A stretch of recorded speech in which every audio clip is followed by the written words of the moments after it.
RedStar Raceway today and launching the new Vitara, Suzuki Vitara, but it's a special version because it's the first South African application of their new 1.4 litre turbo engine called the Boosterjet engine. A couple of subtle changes on the bodywork, but not much, but that's not what it's about. It's that engine under the bonnet.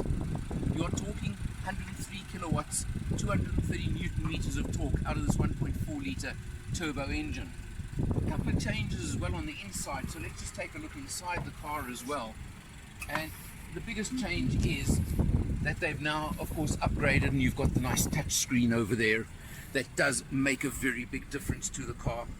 This is GLX spec as well, so you've got the suede upholstery, you've got all the trimmings, all the extras that you want on the car, all very, very interesting.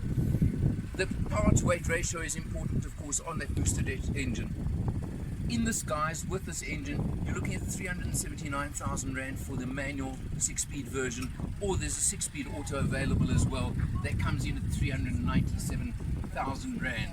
Also, you can see this gold color over here, it looks pretty spectacular, really interesting look to the car. We're going to be doing a bit of playing with them as well, a bit of driving, and there's also, of course, don't forget the Swift Sport as well. That's being launched today with the same Boosterjet engine. And here is the new Swift Sport, third generation. Same body shell essentially as the 1.2 Swifts, but 50 mils longer on the nose.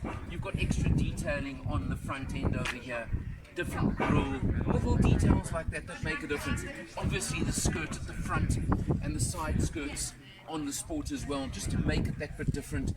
These special alloy wheels over here, you can see them, silver alloy wheels, this one in this brilliant black color as well. You look inside, again, besides the red accents, the very fancy sport seats over here as well with the, they call it the tombstone effect, the built-in headrest. You've got the touch screen as well, the up-to-date touch screen as standard. Also available, believe it or not, in 6-speed manual or 6-speed automatic with flappy paddles if you want. The same 103 kilowatt, 230 newton meter, 1.4 litre Boosterjet engine. But the secret to the performance on this one is lost weight. 970 kilos. Really, power to weight ratio is exceptional on this car. That's going to make all the difference. 315,000 Rand for a manual, 335 for an automatic. This is competitive. We're about to take it on the track. We're going to have fun.